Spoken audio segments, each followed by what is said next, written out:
Today is Friday, June 24th, 2021, which means it's Derelict Friday. Hello, fiendlings, how the hell are you? I'm not going to recount the awful week I had because my insane tweetathons on Wednesday and Thursday pretty much covered it all. But while I was going through prescription medication withdrawal and I was on Twitter, I saw a cool little video that compared a human wearing a spacesuit to the size of a satellite, to the size of the shuttle, to a space station, to known asteroids, and on and on and on. I've seen these before where they show you the smallest celestial body in our solar system and then compare it to the next largest until we're finally in a snapshot of the known universe. This was similar, true, but it was the first time I'd seen a human used as the first level of comparison. Reason I mention this is it brought up an interesting detail that I haven't exactly made clear in the Derelict books. Just how large are the skiffs compared to the 52s, compared to the S&R class, compared to Trident, compared to shipyards, and so on, let alone the size of the dome complexes on Earth and Mars, or the stations orbiting Saturn and Jupiter that are occasionally mentioned. Imagination is a place without size. It isn't constrained. I don't wander around what's left of my mind assigning dimensions to objects and people. But how freaking big are these things? I more or less described Mira's dimensions, but trust me, those numbers don't really do justice to what it looks like in my skull. Guess we'll all have to wait for the movie or TV series, huh? If only. Now, last I checked, we left Captain Dunn and company making their way to the medical bay. So let's find out what's happening. Also, go to corpsecoffee.com and get yourself some caffeine, made from the finest, freshest ground corpses. The voices in my head promise. Be safe, have a great week, and we'll talk again real soon. Here's episode 29 of Derelict, Trident. Chapter 47. Wint had been right about being bunched up. Once the hatch opened, over a dozen humans would be facing whatever lay beyond without anywhere to run, much less room to dodge sprays of acid. A tactical nightmare and an unforgivable oversight for an experienced officer. It was the kind of choice an asshole like Colonel Hayes would make. Dunn almost grinned. No, if Hayes had made the decisions, knowing he could be eaten by a starfish at any moment, he'd probably be attached to Wint like a limpet and making damn sure he got through the hatch first. Well, after one of the nom-rates cleared it. Maybe two. Dunn was well aware it was a tactical disaster of a choice. Wint, Carbonaro, and Elliot probably thought he'd lost his mind. Like good Marines, they trusted him and followed orders, even if they didn't make sense. You can explain it to them later, he thought to himself. If they knew now what he knew, he wondered if they'd make the same choice. While trapped in the vents and tunnels, his Marines and the scientists were at the mercy of any starfish traveling the area. The creatures were making nests out of humans, and combat suits wouldn't be much of a deterrent. It looked to Dunn as though the creature had burned off the human's helmet to get at its esophageal passage. The members of Black Company knew damned well their suits wouldn't protect them. They'd already lost 2 Marines to starfish acid attacks, and in both cases, the casualties had had plenty of space to move and avoid them. In the tunnels, they'd be even more vulnerable. He had to get them out of here before those nests gave birth to thousands of baby starfish looking for a meal. He shivered and nearly lost his footing. Sir? Copenhaver asked. All good, Private, he said, and continued moving. He flicked his eyes to Carbonaro's probe feed. Through the radiation filter, he watched the misshapen nests pulse, their deadly payloads wriggling and sliding inside their malformed wombs. He frowned. The nests looked brighter than he remembered. Carbonaro, he said over a private channel. You still watching the probe feed? Aye, sir. Did it? Was about to ping you, sir. The, things just spiked the rad meters and they're still rising. Copy. Set your probe to detonate at 1 meter. Aye, sir. Carbonaro said. By the time he and Copenhaver reached the final tunnel, Carbonaro had fallen in behind them and taken her place at the private's back. His caravan had come to a stop at the hatch, the scientists practically shoulder to shoulder with the Marines, who were spread out as best they could. Clusterfuck, Dunn thought. Dunn brought up the squad channel. Who is closest to Wint? Me, sir. Noble said. Okay, Noble, open the hatch just far enough to let a probe through. Wint, give me a probe and provide cover. Make it fast. Aye, sir. The pair said. As Wint prepared the probe, Dunn flicked to the other probe feeds. The radiation levels on Carbonaro's probe were far beyond the lethal level and would soon destroy the probe itself. They were running out of time. Ready, sir, Wentz said. Do it. He accepted the block connection from the probe and steered it beside the hatch. Wentz's gloved hands cycled the manual controls, completely obscuring Dunn's view. He took in a deep breath as the pressure door cracked open and Wentz's arm disappeared, leaving him staring into a crack of utter darkness. After Dunn set the probe's filters, lowered the light settings as low as they could go, and piloted the probe forward, he switched to the command channel, which presently consisted of just he and Noble. Noble, get Went to cover that hatch. We may need it closed in a hurry. And get the scientists well back from it. Aye, sir. What about the rear guard? Dunn was only half paying attention to the conversation, more interested in what he'd see through the crack. Keep them covering my ass. Noble chuckled. Aye, sir. He all but muted the squad channels, a dim part of his mind paying attention to the orders Noble relayed over the comms. Noble knew what to do, and so did Black Company. Now he could focus. He moved the probe through the 10-centimeter crack and into the darkness beyond. Went and Noble had snuffed their own lights, cutting the escaping ambient light to near nil. Still, the filters used the stray photons to show him the corridor. He rotated the probe in place in a fast lateral 360 degrees before shutting off its lights completely. After a few beats of waiting and expecting the radiation monitors to peak, nothing changed. Dunn replayed the probe's cam feed. Scratches, tears, and empty webs scarred the 5-meter wide, 4-meter tall corridor. Raising an eyebrow, he replayed the last 50 frames of footage and watched it twice more. He hadn't been wrong. He had seen movement. He reconnected to the probe's live feed and piloted it down the corridor, flicking on the dim light every few seconds before adding the superimposed low-light filtered images onto the darkness that lay ahead of the probe. The further he moved inward, the more the shadows seemed to move. A quick look through the radiation filters told him why. They were less than 30 meters from the medical bay entrance, and it looked as though the creatures had thrown a party all the way there. The corridor bulkheads were scratched, torn, burned, and dented. He counted 5 empty webs spread through the corridor, and those were the ones he could see. How many did you get? He wondered aloud. How many of Trident's personnel had been snatched by the Starfish and transformed into hosts for their young? And what the fuck had they been eating all this time? He halted the probe 5 meters away from the medical bay entrance, flicked its lights on for a heartbeat, and waited. The probe's radiation sensors quickly climbed into the lethal exposure range, but still below that of their combat suits' tolerances. The emergency suits the scientists wore was a different story. He wasn't sure, but he didn't think they would stand that many rads for long. They might fight their way into the medical bay with living Marines and scientists who were dead but still walking.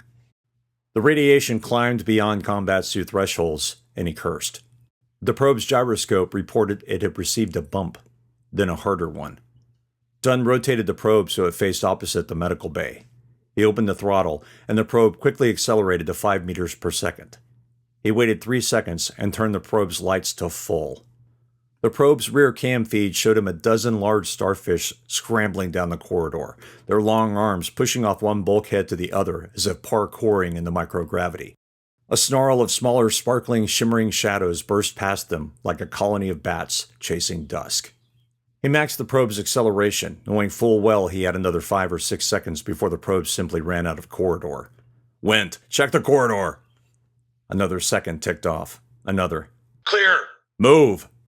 The probe's cam feed covered the left side of his HUD while the right contained cam feeds from Noble, Went, and Carbonaro. He didn't look at them, but his peripheral vision told him the Marines and scientists were heading through the hatch. Another second. He could see the far bulkhead. The probe was now traveling at 10 meters per second, a suicidal speed for the probe. It didn't have enough room to halt even if he wanted it to. 2 seconds left. It wasn't enough time. The probe swerved as one of the smaller, dark shapes grabbed at its aft. The probe's momentum slowed considerably, giving him a few more precious seconds before it struck the bulkhead. He set the probe lights to flash and tried to control its spin, hitting the throttle each time the probe faced away from the final bulkhead. The swarm of dark shapes had covered the camera, and he saw nothing apart from carapace and glints of silver. He flicked to the radiation sensors. The probe showed him an absolute storm of deadly sieverts. The probe was quickly nearing its own threshold. Sir! Noble said through the comms. Get clear! Dunn felt an arm grab his, and he snarled. Sir, Carbonaro said, we have to go. The window is tight. "Damn it!" he yelled, and switched to his visor, but he kept the probe window on the far right side. He mag-walked as fast as he could, practically feeling Copenhagen and Carbonaro's toes clipping the back of his boots. They were herding him into the airlock and through it while he was playing games with the probe. The probe was no longer moving. It was trapped less than a meter away from the last bulkhead, its body constantly tumbling and jarring as the creatures fought for a chance at the bright meal it provided. He made it through the airlock and turned the corner. The entourage was ahead of them, their suit lights turned down to near nothing. One by one, they disappeared from his cam feed and entered the medical bay. The probe flashed a warning to his HUD. The radiation had reached beyond its tolerance. Any second now, the electronics would fry. Dunn sent the self-destruct code and continued moving. 10 meters. 5. They jetted through the corridor and reached the heavily shielded medical bay in its wide airlock. Half of the scientists and Gunny's pod had been stuffed into the airlock and were cycling inside. In another few seconds, the airlock would let most of them enter. Sir, Noble said. you're next in line. But, Sir, the word hung there for a moment. Dunn scowled as the airlock door opened. He rushed in while the remaining scientists crowded around him. The doors cycled, atmosphere rushing into the airlock. The lights pulsed twice, and the inner door slid open. Dunn quickly moved aside and ushered the scientists out. He pushed the cycle button, and the inner door closed again. Noble, coming back at you. Aye, sir. His HUD flashed a warning. Carbonaro's radiation sensors were rising. Cut your lights, people. Kill them all. Noble relayed the order, each following millisecond stretching into eternity for Dunn. The airlock had to vent. The door had to open, and all the Marines had to do was climb inside and wait for... He switched to Carbonaro's cam feed and saw nothing but darkness. The feed might as well be dead. The light above the airlock turned red. Get in, now! The light above the airlock door turned red.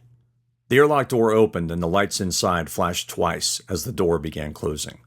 Carbonaro's radiation meter was nearly in the suit lethality range when the door shut.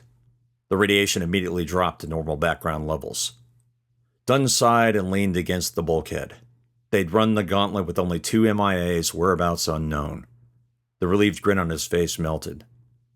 Dickerson and Kelly Mora were lost. Or were they? Good luck, he said to no one. He turned and stared into the eyes of Captain Roberta McRoberts, head of engineering. Dunn took off his helmet and was immediately assailed by the sense of body odor, stale food, and the underlying pungent stench of human waste. Or something rotting. McRoberts' tall, lithe form was, in a way, a welcome sight. Although her uniform was torn and ragged, filthy as though she'd been crawling over station deck plates for hours on end, she was a sight for sore eyes. After what had happened at Pluto, not to mention what they found aboard Red, he hadn't been certain he'd ever see a human being that wasn't in Black Company. Even after watching the cam feeds from the trio, he hadn't believed it, but here they were. She gave him a salute and a grim smile. Enjoy your cruise?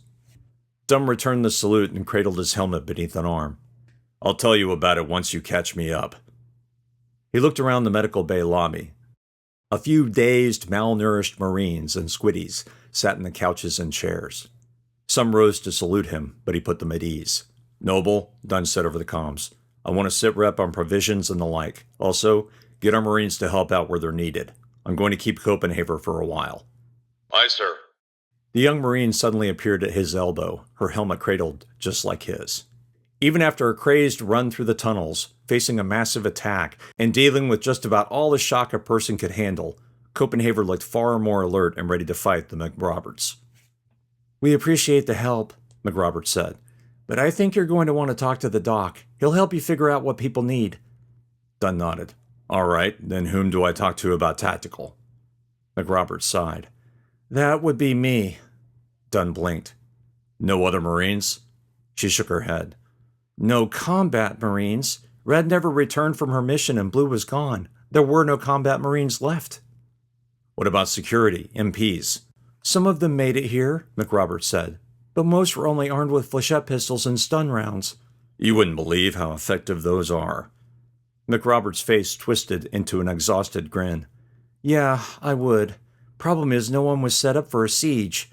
Dunn pursed his lips and looked up at the lights. Where's the power coming from? Backup reactor. Medical bay has its own power. Right, Dunn said. Is that why the bastards are camped outside? McRoberts shrugged. As good a reason as any. Either that or they're looking for another meal. Or another nest, Dunn thought, but didn't say. How many survivors? Over 70 that aren't in the trauma bay. More in the trauma bay, but they keep dying. Vacuum exposure, wounds from those things, and a few 4th and 5th degree burns. She paused for a moment. That smell is the bodies. The morgue is overloaded and we have a power failure in there. Dunn shivered. They're stacked, aren't they? Like you wouldn't believe. What the void happened here? McRoberts blushed. Well, was here for an anti-flush and the quarterly checkup. Most of my team was here too. Figured we'd get it all done at once. You know how it is. Dunn found himself nodding. The Marines hated the routine exams, and truth be told, so did Dunn, and he often reserved the medical staff for an entire day to run his company through. Trickles were more difficult to manage with training schedules. You were here. She nodded. We hadn't started yet, and then the power and the comms went out. A few hours later, the slaughter began. So many of Trident's soldiers, not to mention the private contractors, had been caught unawares while going about their daily routines. Some of the maintenance staff might have been outside the station when the wave hit. Without power and comms and depending on what other kinds of damage the wave did to them, they wouldn't have stood a chance. Unless you were heavily shielded, he imagined the wave had probably been lethal. How are your supplies? McRoberts coughed into her hand. Medical supplies? Not great, but workable. The problem is food. We've run through the emergency rations in the medical bay and the galley. Plenty of water, though. And no one's taken a shower, Dunn thought. He pointed to the exhausted, uniformed people on the couches. They your front guard? McRoberts nodded. Placebo. We have less than 5 magazines to share among all the personnel trapped in here. Fortunately, she said, they haven't found a way in. Too thick, Dunn said. The fact the medical bay is a completely separate set of modules from the rest of Trident Station probably has something to do with it. I have 2 guards in the galley, these 2 here, and a few others spread around. They're unarmed except for vibroblades, but they keep the peace and help out as they can. When's the last time these personnel ate? McRoberts shrugged. I've gone 2 days now. I think they're only a day in. This was bad. Dunn didn't have enough Marines nor ammunition to take on a horde if they found a way in. The personnel were all exhausted, malnourished, and ready to drop. He imagined the medical personnel were in even worse shape. Have our unwanted guests tried to get in recently? McRoberts shook her head. No, up until a day ago, the welcoming committee wasn't even at our door. What changed? She sighed. I sent 2 of my people on a scavenger hunt for food. They were going to go through the maintenance tunnels and stay away from radiation. When they didn't come back, I sent another soldier after them 8 hours later. She paused for a beat. Wait, how did you get here? Dunn said nothing. Now he knew the 2 nests that had been ready to pop had been there for at least 24 hours. A second, at least 16 hours to turn that unlucky soldier into a nest. A day to give birth to flocks of those little devils. How fast did they grow? He didn't know. If they found a large enough radiation source to fuel them, was there a limit in size? Your people are dead, Dunn said flatly. McRoberts blinked twice and slowly nodded. I figured. The woman looked as though she'd aged in the space of a few seconds. No comms? The exhausted captain shook her head. We haven't heard anything since station power went out. Was afraid of that, Dunn said. What the void was it? Do you know? Oh, that story would take an hour or 2 to tell, he thought. Let's say I have a pretty good idea. Bottom line, it won't happen again. He dropped his voice.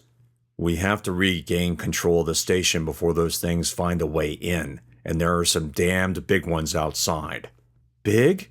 McRoberts' exposed forearms popped with goose flesh. How big? You don't want to know, Dunn said. Let's get your people some rest. I'll leave Copenhaver here to take sentry. Aye, sir, Copenhaver said. She hadn't slung her rifle, and she'd maglocked her helmet to her belt. Dunn was pleased. With all the shit that had happened, he'd expected more than one of his Marines to break. So far, none had. Be thankful for small favors, he said to himself. Dunn forced a dim smile. You did good, Captain. Take me to the dock and then you can get some rest. I'll get my Marines to share what emergency rations we have. McRoberts smiled. For the first time since Dunn had seen her, the woman's eyes held a sparkle. Hope, Dunn thought, was what these people needed. Hope would keep them going a little longer, then a little longer, and a little longer. But hope didn't feed empty stomachs nor nourish a human body, only the soul. If they didn't find food soon, they'd start losing people one by one to hunger or insanity, and that was if, a big if, the creatures didn't find a way in. McRoberts turned to lead Dunn to the triage and surgeries, and Dunn met Copenhaver's eyes for a brief moment. The young Marine nodded imperceptibly. Dunn fought a smile and followed McRoberts into the den of the great unwashed.